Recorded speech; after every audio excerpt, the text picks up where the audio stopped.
Welcome to the Ajou. I'm your host, Beefloaf. This show is being powered by From the 108, from the108.com, where you can get all of our content, top to bottom, blogs, podcasts, and videos, including the world-famous Sunday Soak. You can also get all of our merch there as well, including the infamous Wave Sucks and hashtag 108 in garbs. Currently, we are selling our Wave Sucks beanie at From the 108. They're $23, perfect for winter, and Jeff Passan approved. Also, we have tickets on sale right now for a live upcoming show. Wednesday, March 27th, with SoxMachine at the newly renovated Ramova Theatre, 3520 South Halsted Street, right here in Chicago, Bridgeport. We'll actually be in the Ramova Loft portion, which is 250 capacity venue. Tickets are $22 in advance. That's before fees, so there will be fees charged. I don't want you yelling at the beef. Oh, what the fuck? It was $30 instead. 22 plus fees.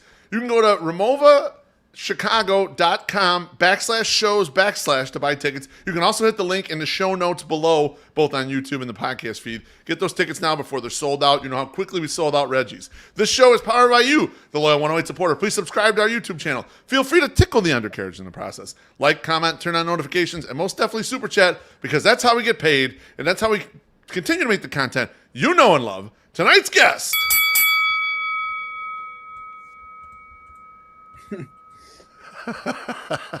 There's not that He's a veritable jack of all trades at Barstool Chicago. Handle everything from socials and creating on-air content. Danny Conrad, welcome to the Ajou, my friend. Thank you for having me, Beef. I'm excited for this.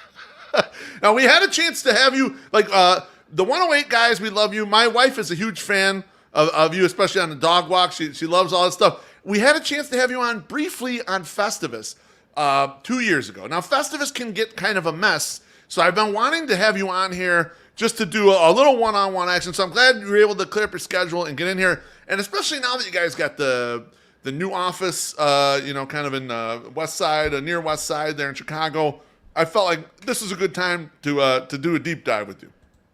Yeah, I mean, I don't know how many people are starving for a deep dive on me, but I don't think I've really ever done one before, so let's go. Let's absolutely hit it. So, obviously, I know you a little bit from this stuff. The 108ers would come up to the and we never made it to the old fucked up office you guys had with the insurance stuff, because that was like COVID days-ish.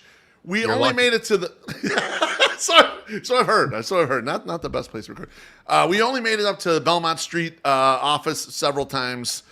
Sometimes just to say hi, pop in. We're going somewhere else. Sometimes to actually do content, and every single time had a good time hanging out with everyone, even outside of doing it. So my question for you, just like getting into how did you do this? I know you went to St. Pat's, and the reason I know is because you and Eddie bring it up, and you're a little younger than Eddie in school. And I also remember it because when I went to De La Salle, we fought them in basketball. Like, we would get into a fight with them every single fucking time we played them. So, like, I remember this.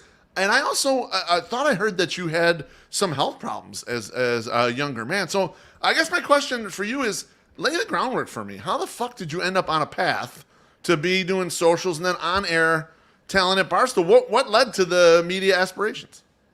Well, first of all, it's nice to be talking to a fellow LaSallian brother. St. John Baptist De La Salle, pray for us. That's right.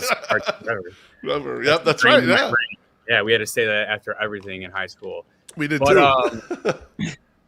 But I first, when I was probably like 20, I had left Eastern Illinois. And I kind of didn't even want to do college anymore. But then my parents were like, please, just get a degree. So I went to Columbia downtown. And I was taking a journalism class, actually. And the first day, the teacher was like, raise your hand if you want to be a writer. And everyone raised their hand. And he's like, raise your hand if you have a blog. And like 2 people raised their hand. And he was like, you want to be a writer, but you don't write. And he like shamed us into being motivated. And that's when I first started a blog. And I discovered Barstool around that time. And before that, I was more into like sketch writing. I was taking classes at Second City. Okay. I was in like three failed sketch groups. Then I saw Barstool and was like, oh, this is funny. This is what I want to do. And I started a blog and just wrote like very Barstool-esque, commenting on, trending topics, whatever it may be, with a few personal stories here and there. One we can get to. You mentioned earlier health problems. But then I started like blogging about things specific to the northwest side of Chicago, Edison Park. That's where I'm from. And it started like catching a little bit of fire within that community. And I was like, all right, like I could do a couple thousand views. Maybe there's something here. And Eddie from Barstool is from like the same neck of the woods as me in the northwest side. And he was already like affiliated kind of with Barstool, wasn't getting paid. Like to put it in perspective, he probably had 5,000 Twitter followers at the time. Now he's got like 120, whatever.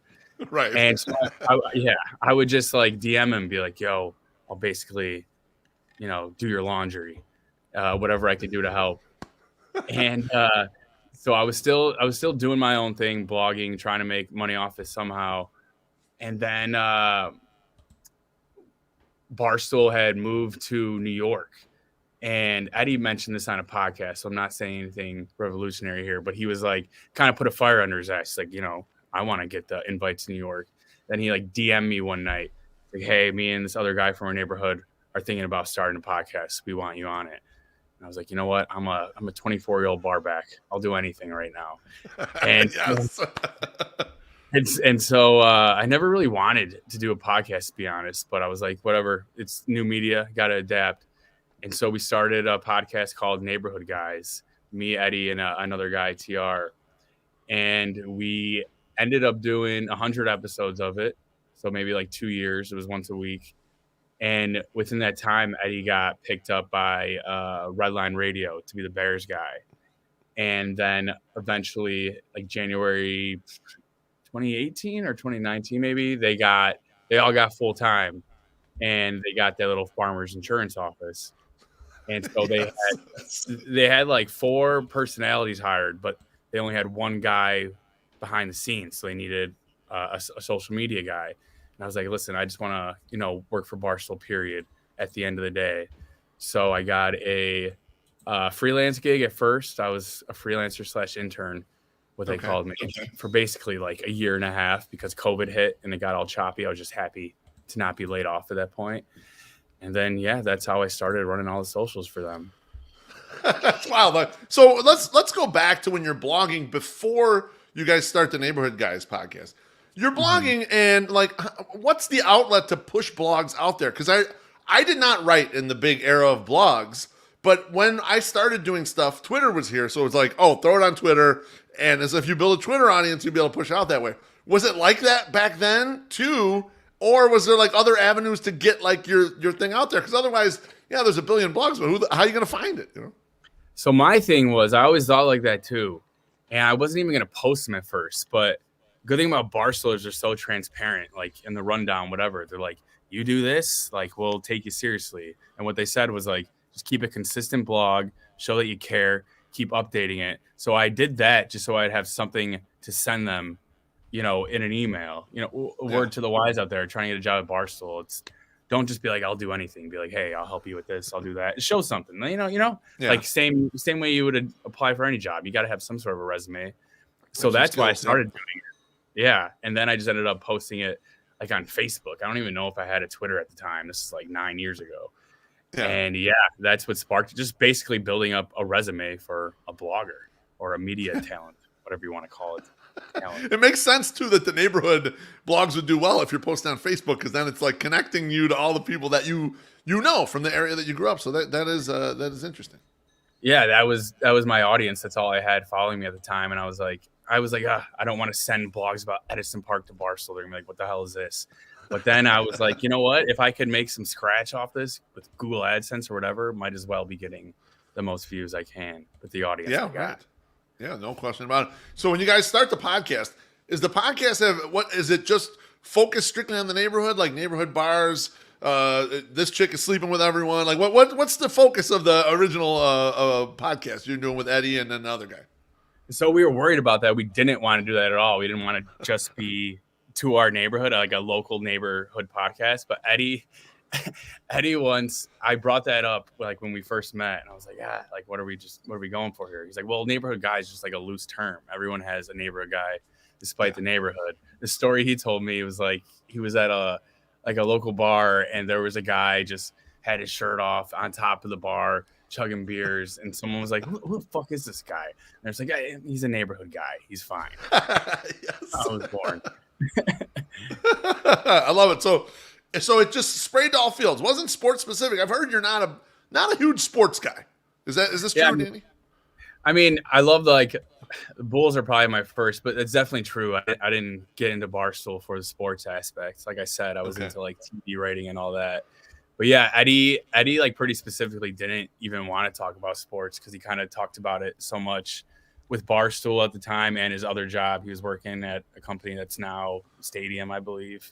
Okay. So he was kind of sportsed out. He's just like, let's just we'll like shoot the shit, talk about, topics guys would talk about amongst their friends. And it was basically like the dog walk before the dog walk. We'd bring like a plumber on, we'd bring a kid who fucked his teacher in high school.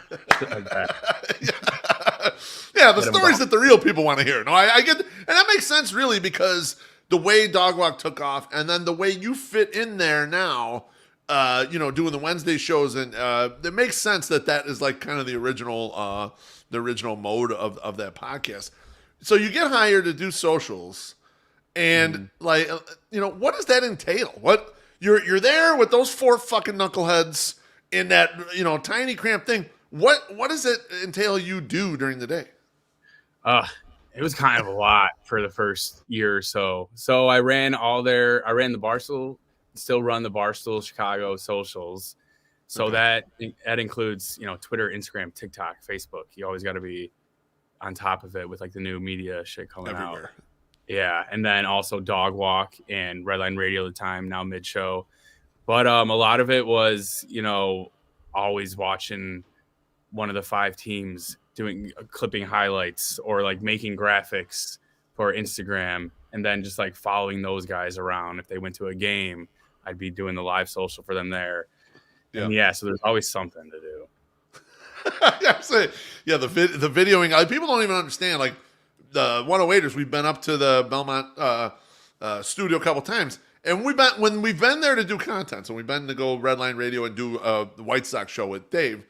People don't realize you are being filmed from the second you walk through that fucking door all the way until you leave, and then you guys so smartly like chop up everything and reuse it and put it back out there. So I assume your one-man show at the time doing this, because when we've come up there, it's several people are doing the filming. This is just you kind of doing this. Is that the case? Yeah, pretty much. We did have a camera guy at the time, but yeah, in terms of running all the socials, that was me. But yeah, and you're getting filmed from 3 different angles. You got a guy with the camera, you got 2 people with a phone. It's crazy. People don't realize. Yeah. It's wild. We're a reality show basically at heart. For sure. That's absolutely the truth. So now you're in charge of all this stuff. You run all these socials, and then somehow you get duped by a scammer, and you lose the passwords to several of the Barstool Chicago accounts. What happened? Tell me the story. How did you get duped for one, and then tell me what were the accounts that got lost, and how did you even recover those? Like this is wild. Oh, that was probably like the worst week of my life. It was just Redline Radio Twitter, but it was It was the day of Bears Packers, and I mean I'm an idiot. I'm not defending it at all, but I get a DM from a verified account, and this is when not everyone could just be Joe Schmo verified. Before you could buy them, you had to actually be verified. Yeah. So it was like, whoa, you take a verified account seriously. And the handle was just like a regular guy's name, like Kevin Smith. And in his bio, he had a good amount of followers too.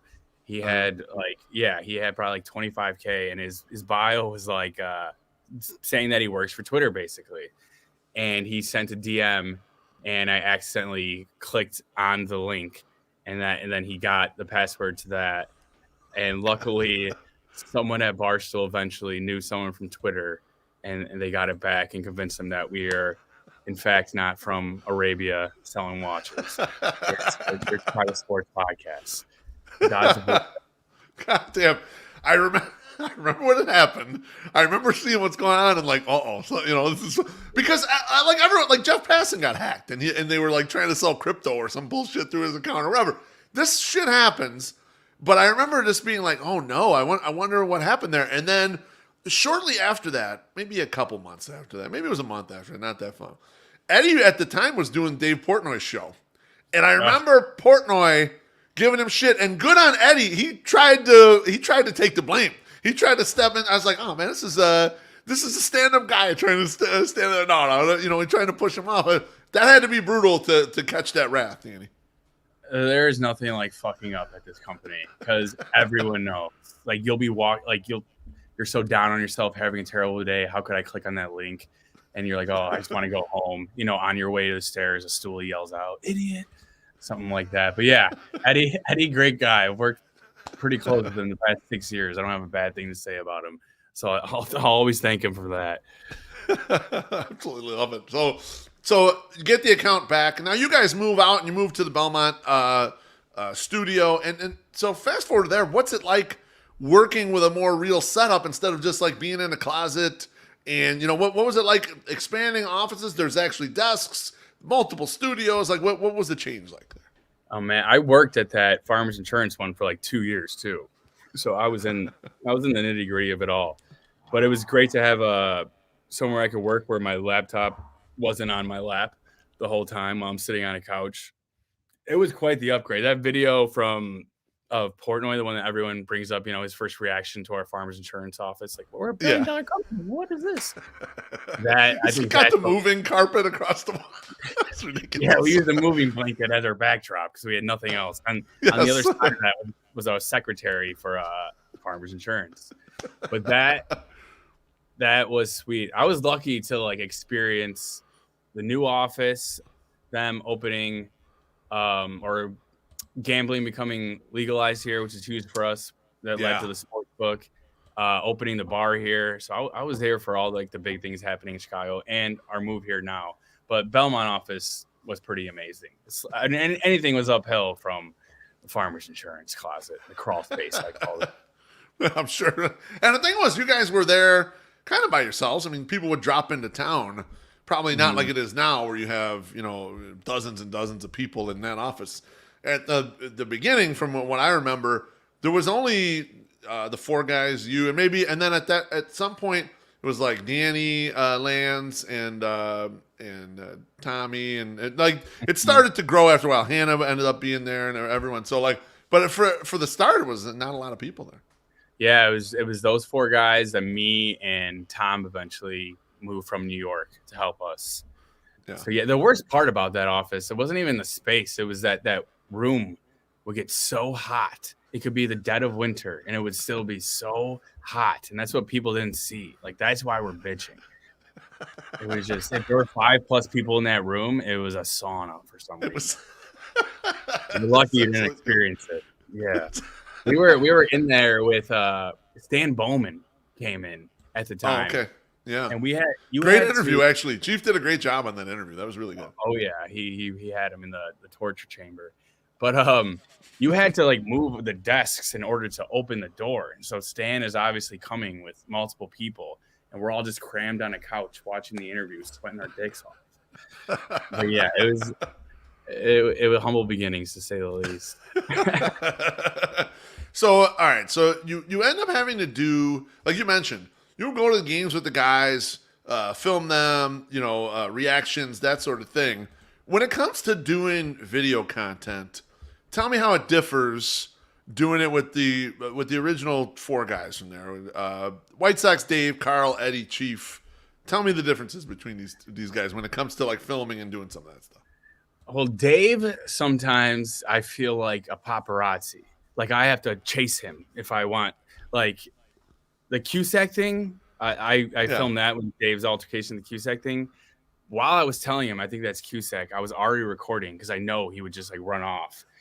Whereas like Carl is very camera cognizant. Like he's like, he's more like a host. He's like, let's go. I know what I'm going to say to the camera. I'm going to set it up like this. Where Dave is like, all right, whatever he said, like he might as well not even know I'm filming, Right. He's authentic to a fault. So yeah, very different. Yeah, you got a part of the job is you kind of got to know how those guys work a little, I guess. But yeah, Carl would always have like something up, like we're going to a Cubs game, we're gonna do this, that. Where the rest of the guys are kind of like they always perform for the camera, but you just don't know what you're gonna get. It's like I'll be filming. If anything happens, it happens. You know. Okay. So, So it's a little more spontaneous with the other guys, whereas Carl would have an idea. I want to do X, Y, Z. We'll get these things knocked out or whatever. I mean, it seems like that might be an easier way to work. Then you don't have to be paying attention to every movement of the entire time. You know, like to have something nailed down a little bit before then. Right. Yeah. Usually it helps having like a little structure here and there. But I mean, like he had his moments too. Like you still follow all of them around. It's like basically they tell you to always be filming in case you miss anything, and it does work out because you would end up losing a lot if you weren't, you know, filming every one of their moments like a Truman Show. Yeah. Well, I mean, you know, that is in a way that is content, right? You throw it all against there, and some of it's gonna actually stick, and so that you know, I guess that's a little bit of the premise. So, so you start becoming, you start getting from behind the camera or behind the socials, more prominently in the dog walk and the free swims on Wednesdays. At least from my memory of this. And I remember hearing you on there, and I can speak for the other 108ers and some of our friends who will talk about the show. You have we love that you have almost like a Seinfeldian way to take some mundane bullshit and make it fun or funny or get interactions out of the other guys. Is that just how you are, like in your natural life, or is this like you know what, this is the spot where I can get in here because the other guys really don't do this? Yeah, I guess it's definitely how I am in real life. I've been called a smartass plenty of times, amongst other things.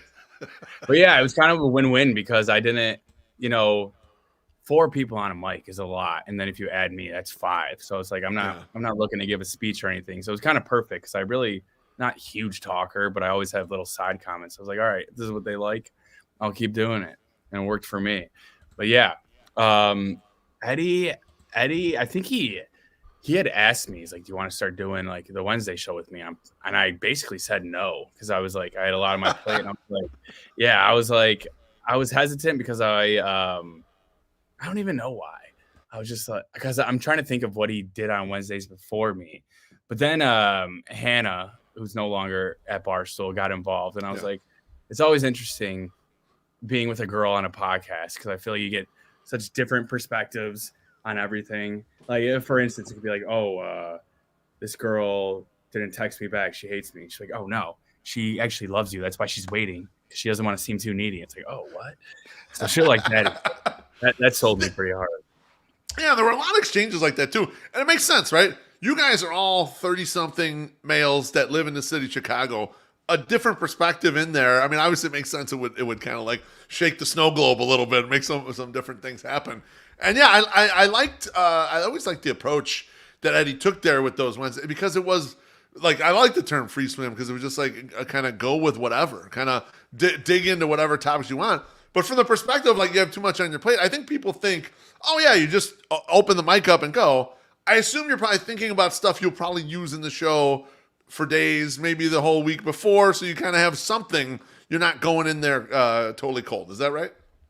A little bit. We go in cold, kind of like we don't talk that much before. Eddie likes when it's like kind of natural, but if something happens to me that week, like an interesting story or like a take I thought of, like a high thought, you know, I'll definitely write it down, and so will he, and we'll bring it to the table. And like a lot of it was like inner office based. Any drama that happened that week, then you're just got to be ready to address it for the big screen.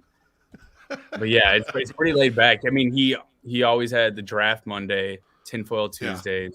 Then he would try to get like an outside interview for Thursday. So he just kind of wanted to kick back on Wednesdays. Yeah, the Thursdays would be like Big John or the bowling guy or whatever the fuck. I mean, there've been so many of them, so many great interviews on that. Yeah, he's got Chicago photographer Barry Butler in the other room right now. That'll be coming out. Oh shit! Thursday. Nice. That'll be nice. That sounds good.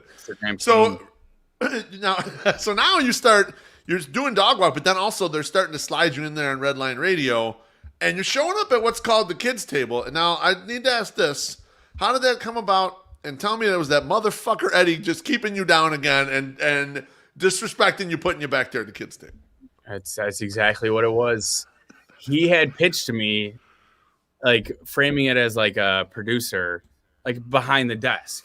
But then I walked in one day and there's a table all the way in the corner, like a kid doing detention or something. I'm like, what is this? Like, that's what I told you about. It's a table we're at. I'm like, oh, I didn't picture it like far off in the corner of the room next to the kegs and the cobwebs. But you take what you can get here. I was just happy to be invited, and I guess there was a week where they had like a episode talking about like Carl, the serious episode. Then Dante came on and talked about how he basically almost died when he got jumped. And then Steve Wilkos came on, and he was, for the first time, he was talking about Jerry Springer's death. And meanwhile, you could just catch me in the back corner staring at the back of their heads the whole time for these very serious conversations.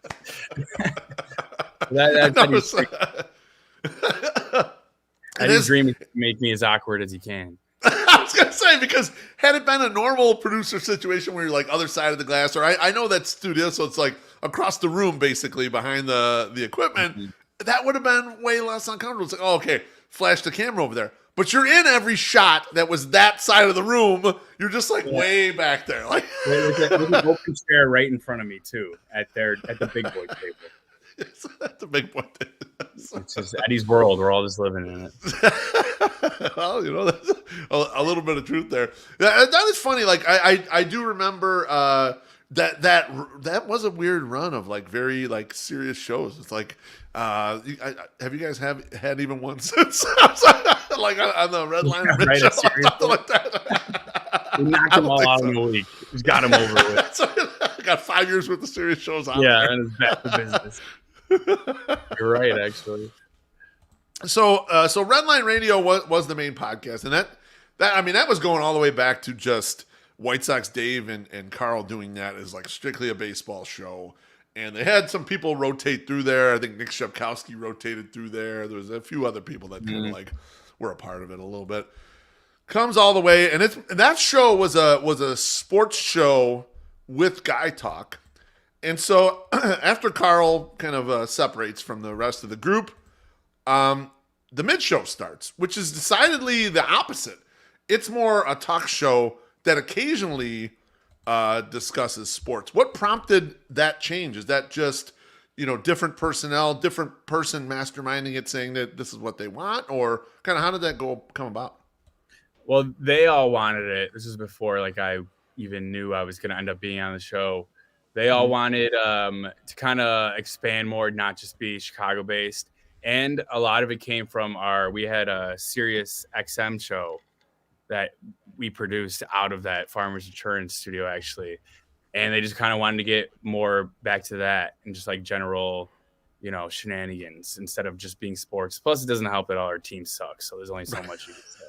Yeah. I mean, obviously that hurt. So it wasn't just one person. It was everyone in the room saying, look, we know we're good. And that Sirius show I didn't listen to it all the time because I'd be at work. But when the times I did get to listen to it, it was fucking hilarious. And it would go in some crazy directions, that you wouldn't always expect. And so the model here is just like, try to pick that off, right? Now, how come not every time it's a live stream? I would think you'd want a live stream and then you'd want access to comments and kind of everything like that. I'm just curious off the top of my head, because I do watch that when I'm at work. If it is streaming, I'll put that fucking thing on and see what you knuckleheads are talking about. Yeah, no, that I'm sometimes curious about that too. I think it started as like let's just test the waters, see how going live does, and then I think we were going to either do both live or none live, and then the office change happened, and so the capabilities here were a little different. Like we have to use the Yak Studio when we want to go live, and we're like, shit, we can't be using that on Wednesday or Thursday when we're recording the second show. But yeah, I think there'll be some big adjustments coming up. Eyeball emoji. Ooh. I like that. I like hearing that. Let me get to a drink real quick here. Dougie Fresh says, what's up, fellas? Doing a little cooking and listening. Cheers. Thank you, Dougie. Appreciate you. Thank you, Doug. Look at that Sox fan. That's what I want to see out of a Sox fan. Yeah, that guy. I mean, that guy. He really can chug. He says chugging with Fresh. He does chug. That dude. I know that dude well.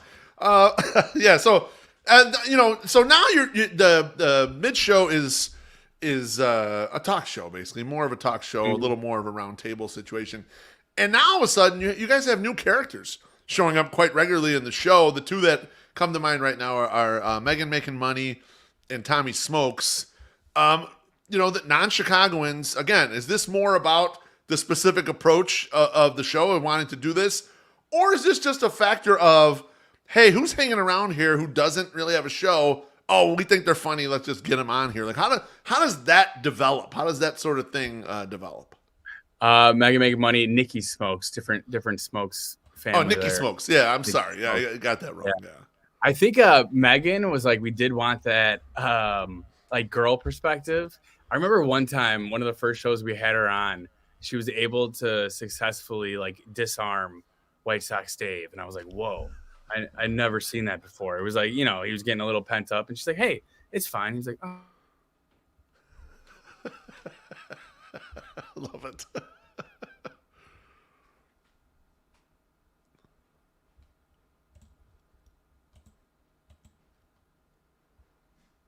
Oh, I got him a little freezing up.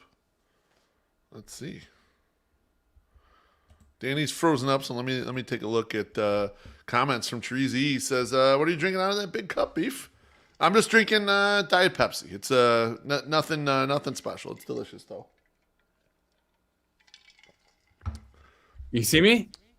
Yeah, you're back now. Yeah, you froze up for a second. Yeah, there you go. Not on my end. Do I have to blame Pete? That was that was on your end. Yeah. So yeah. Oh shit.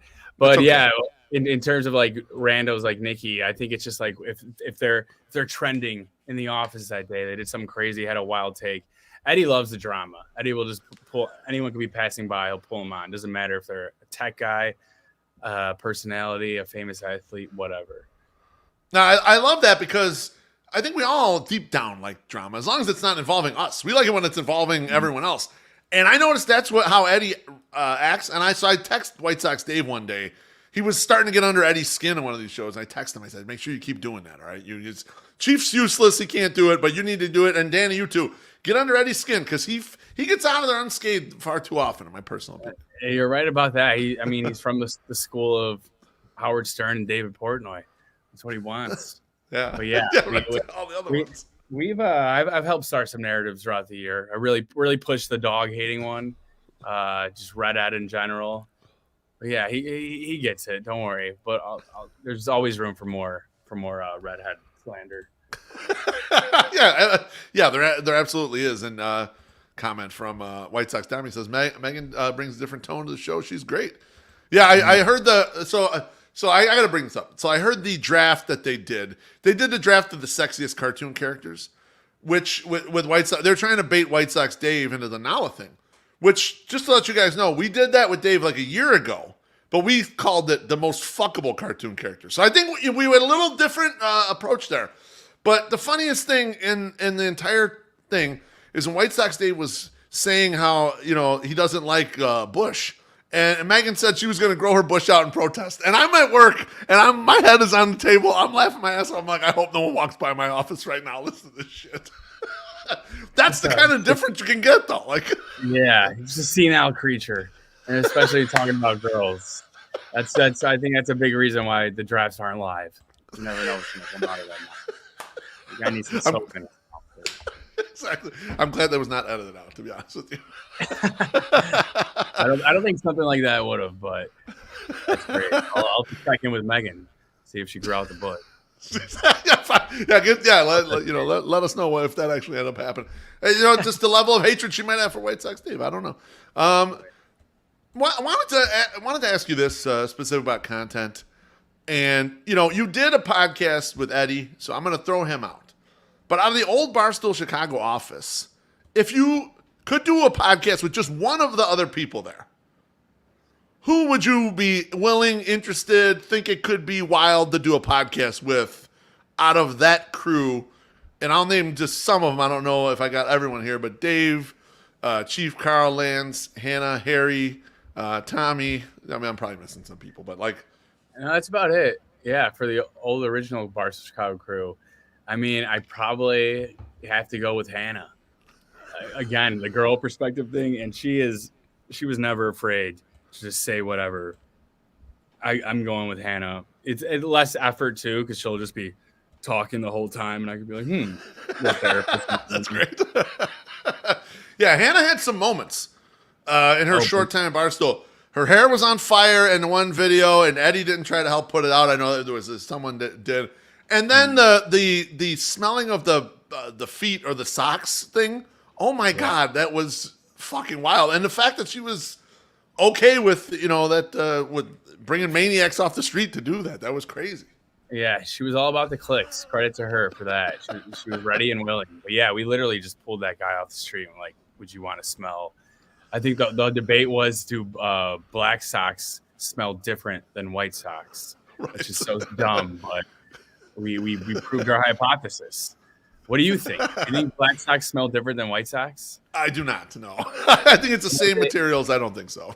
But yes, I was going to say the only way you could do it is a white pair of Hanes and a black pair of Hanes, because like the dress sock, a little more breathable. It's different. Yeah. More yeah. Yeah. That's kind of debates we're getting down to here at Barstool Chicago. The ones that really happen. Now, speaking of going for all the clicks, just two guys here. We got to get to this question. Just be real with me. No one's even paying attention here. Did you hook up with Ice Spice or not? Tell me the fucking truth, Danny. All we did was make out. For those who have no idea what we're talking about, the guys here at Barstool who run the Anus podcast, Nick Traney and KB No Swag, they randomly started that rumor before Ice Spice was like a thing.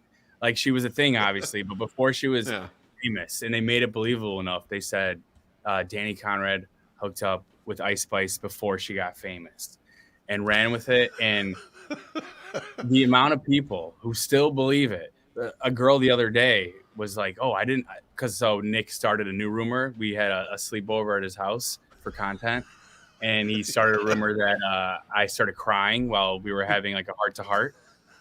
Yeah, you had to cry it out with him. Yeah, I heard this. Yeah, and so I was like, first he makes up a rumor that I fucked Ice Spice, and now this, and then there were several people around me who were like, "Oh, I didn't know the Ice Spice thing was fake." And I was like, Jesus, I guess credit to me, but he just makes it sound so believable. It's probably like top 3 thing I get the most. I was at randoms just come up to you and ask you this question too. Yeah, I was at a casino in Milwaukee in the bathroom, and this guy was like, "Oh man," he's like, "How do you even know Ice Spice?" I was like, "Dude, that was a lie." What'd you come up with there? Just I just go with it sometimes. I'm like, oh yeah, I flew to New York once to hang out with this aspiring rapper. There was a saleswoman here who was like, late 30s, and she was talking about how she was going to take her clients to a music fest. And she's like, yeah, there's going to be a bunch of artists there. It's going to be like Wiz Khalifa, Kevin Gates, and that one rapper girl. Sorry, not to be weird, but like the one you hooked up with a couple years ago. I was like, nice.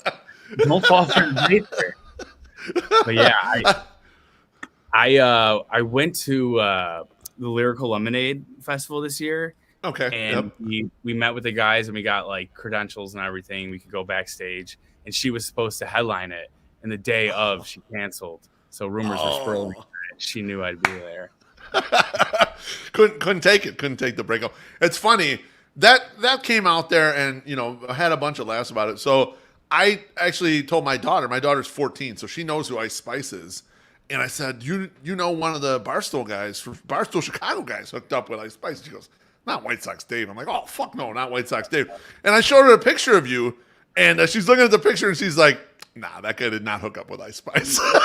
Yeah. So I'm sorry, my daughter did not believe it. Not only is it a lie, but it's just like a shot to the self-esteem every time. Everyone's like, no way you would ever touch someone like Ice Spice. And I'm like, hey, before she was famous, like still. It's like, all right. I know where it's going. I'm a hard. I get it. People are absolutely fucking ruthless. Danny, thanks so much for sharing your path to Barstool. Tips for protecting against cyber criminals. That's important. Making content and Ice Spice. Remember, we ain't trying to be right on the show. We're just trying to understand. Do you have anything you want to plug before you go? Watch the mid show. Subscribe. I'm on Dog Walk every Wednesday. Go there. Follow Barstool Chicago socials and Dog Walk, mid show, all of that. And go follow Ice Spice while you're at it.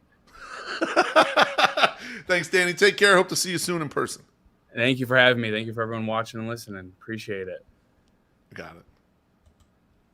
That was Danny Conrad. The Ice Spice thing always fucking cracks me up. Next week's guest, I am finally going to force Treasy to come on, even if there's no Dylan Cease trade. He's been telling me we got to do some stuff, White Sox related stuff. Want to thank all of you, the 108 families up in the YouTube comments. Appreciate you smashing the like button, comments, and of course the drinks and tips. Thanks for watching. We'll see you next week. And